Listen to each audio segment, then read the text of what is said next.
Alrighty, members. So, this is going to be a new series. I think I'm just going to call it On to a National Movement. See those bank statements there? We're going to focus on that today. But before I come back to this, I'm going to just add in a few reminders of the stuff that I work on a daily basis. So I'll be clicking on and off, right? But in the meantime, we got 21 bank statements today from HSBC, which was quite a surprise for me because when I phoned them and I was telling them what I wanted to do, you know, in terms of working on the nonprofit, I didn't realize that they had actually set up the accounts and then just sent them to me. So that means I don't have time to lollygag around, right? I have to get up on this and work on, you know, getting this up online. I'm looking at this screen through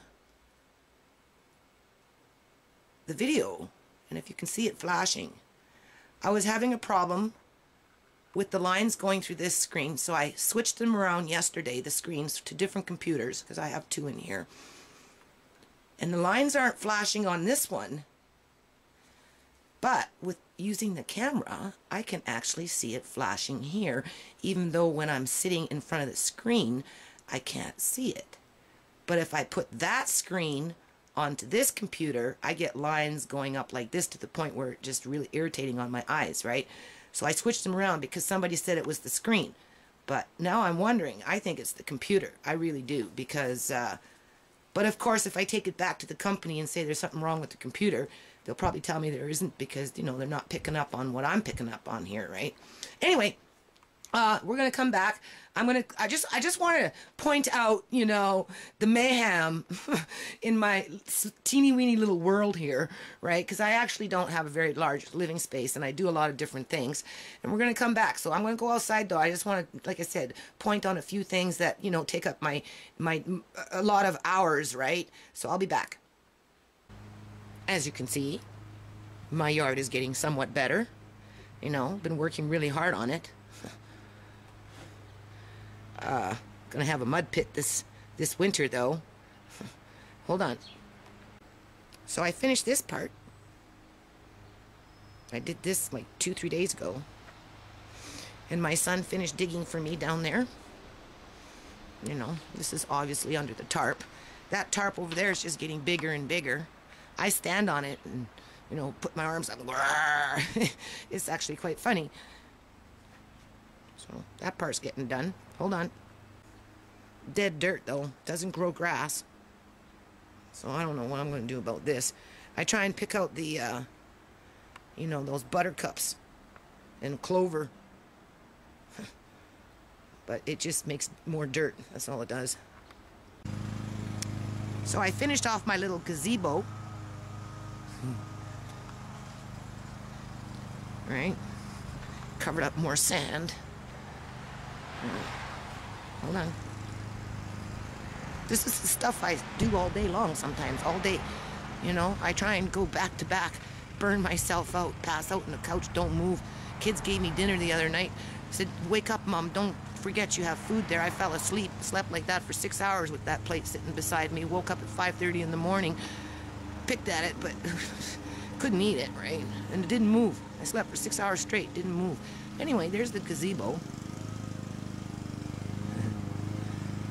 I don't know if the birds really like this bird feeder in the front. They go, I have a one in the tree in the back. So, hold on. See, they're not really eating this. I even put some on top. They're not interested in the one outside in the front. But, we'll see. I got the one in the back. I'll show you. That's the one they like. They fly around if there's no food in there and they squawk. These cats, they follow me. Princess is on the bottom. But anyway, back to our national initiative. Hold on. Alrighty, I'm going to throw this in as a boomerang because sometimes things do come back to you. You know, when they say, you know, it's going to come back to you, it does. This book, I got to keep it short, right? This book I lent out to a young person that's family related to one of my daughters, her, you know, half brother, right?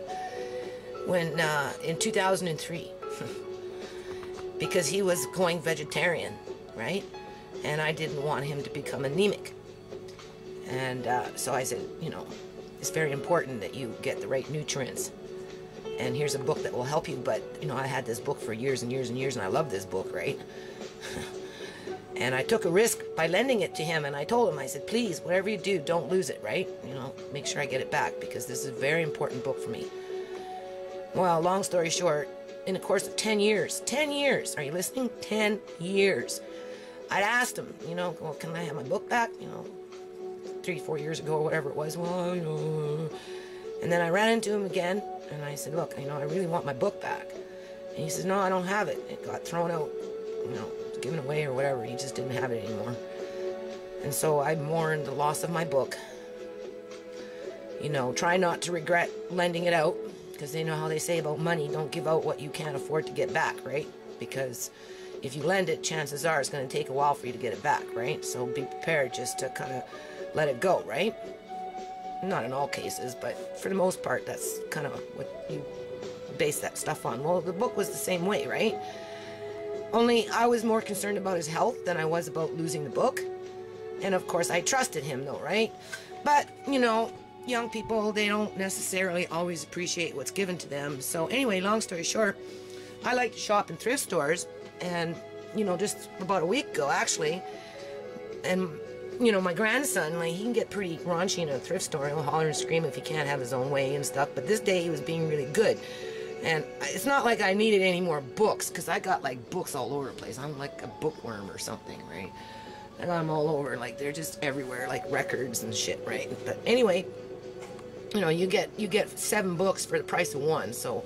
And back in the day when it was cheaper, it was like I'd come home with a whole bag with 20 bucks, right? So that's why I have a lot of books today. But this book I had since I was like a kid, right? It was 1973, right? And I had for years and years and years and years and years. And anyway, near the end of, you know, moseying around in the thrift store, my grandson was being good, and I thought, oh, I'll just take a peek at the book, you know, cookbooks, whatever, because I'm always looking for this book, right? Hoping I could find a replacement. Well, guess what I found? I found the book that is very dear to my heart, and I'm even thinking it's my book because it has 2 covers. I know I can't be 100% sure, right? And it's been 10 years, but I'm thinking my book had 2 covers too. So, when they say, you know, things come back to you, well, there's some truth to that. It might take 10 years or longer, but it definitely does. And I'm so happy. I'm so at peace, like, to have this book back. And I'm going to share this book a little bit as I make my web pages, because there's some very, very, very valuable information in terms of nutrients.